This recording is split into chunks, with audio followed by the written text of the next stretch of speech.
सरकार मुख्यमंत्री महोदय उद्धव ठाकरे साहेबांच्या नेतृत्वाखाली अतिशय दमदारपणे चाललंय, चांगलं आहे। महाविकास आघाडीचं चांगलं सुरू आहे आणि अनेक चांगले निर्णय आपण घेतोय, पुढे भविष्यात घेणार आहोत। नक्की शिंदे साहेब, पण दुसरा जो महत्त्वाचा प्रश्न आहे तो असा आहे की गेल्या वर्षभरामध्ये तुम्हाला अशी कुठली कामं जी आहेत ती सांगता येतील की ही कामं जी आहेत ती महाराष्ट्रासाठी पुढच्या काळासाठी खूप मोठी मैलाचा दगड ठरतील आणि त्याच्या पुढचं विजन तुमचं काय असणार आहे? यामध्ये सरकार म्हणून जे काम केलंय महाविकास आघाडीने ते तर आपल्या सगळ्यांच्या समोर आहे।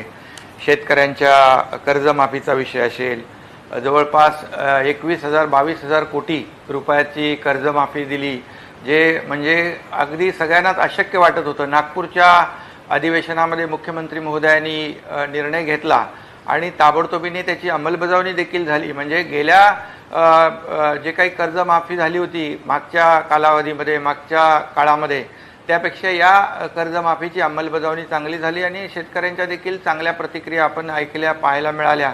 त्यानंतर जे काही चक्रीवादळ आलं, त्यानंतर अतिवृष्टी झाली, ते 10,000 कोटीचं देखील सरकारने पावसाचा फटका बसलेल्या शेतकऱ्यांना कर्जमाफी केली। आणि एकंदरीत गेल्या काही कोविडमुळे अगदी सगळ्यांवरच निर्बंध आले असले तरी सुद्धा अनेक उद्योगपतींनी महाराष्ट्रामध्ये गुंतवणूक केली। त्याचबरोबर जे जे करता येईल, कोविडमध्ये आपण पाहतोय की आता मुख्यमंत्री महोदय सातत्याने त्यावर योग्य तो निर्णय घेत आहेत आणि कोविड आपलं जे काही कंट्रोलमध्ये आलेलं आहे, कोविडचं प्रमाण हे इतर राज्यापेक्षा अतिशय आपण पाहतोय की चांगलं आहे, की अतिशय चांगल्या प्रकारे कंट्रोल केले। काही कटुता आली, परंतु शेवटी लोकांचं आरोग्य लक्षात घेऊन काही कटू निर्णय मुख्यमंत्री महोदयांनी घेतले, पण ते लोकांसाठीच्या भल्यासाठी घेतलेत आणि त्याचं त्याला म्हणजे लोकांनी, इतर राज्यांनी देखील त्याचं अनुकरण केलं। त्यामुळे हे सगळं करत असताना आर्थिक घडी देखील आपण पाहिली की त्याच्यावर देखील हे सगळं लॉकडाऊन असल्यामुळे आपलं जे काही आर्थिक जी घडी आहे ती विस्कटलेली आहे आणि ही हळूहळू आपल्याला मग अनलॉक करत असताना आता हळूहळू आपण पूर्वपदावर येतोय।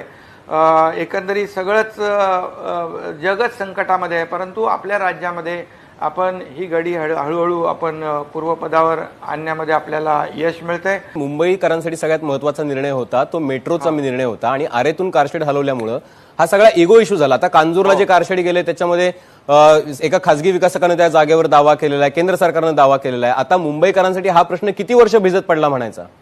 नाही, यामध्ये आपल्याला मी सांगू इच्छितो की जंगल, पर्यावरण हे वाढवलं पाहिजे। हे जर समतोल राखायचा असेल तर आपल्याला ह्या सगळ्या गोष्टी पाळल्या पाहिजे विकास करत असताना। जर एखादी चूक केली तर ती पुन्हा आपण तशीच कॅरी फॉरवर्ड करायची का ते दुरुस्त करायची, हा देखील विचार मुख्यमंत्री महोदयांनी केला।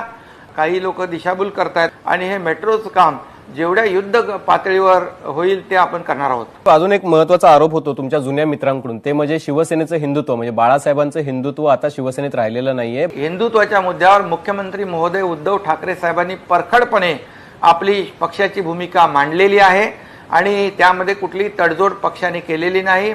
सर्वसामान्य माणसाला काय पाहिजे? पोटाला अन्न पाहिजे, राहायला निवारा पाहिजे आणि हाताला काम पाहिजे। महाविकास आघाडी सरकार जे आहे कॉमन मिनिमम प्रोग्रामवर चालू आहे, त्यामध्ये सर्वसामान्य माणसाचं हित जे आहे हे डोळ्यासमोर ठेवून महाविकास आघाडीचं सरकार काम करतंय।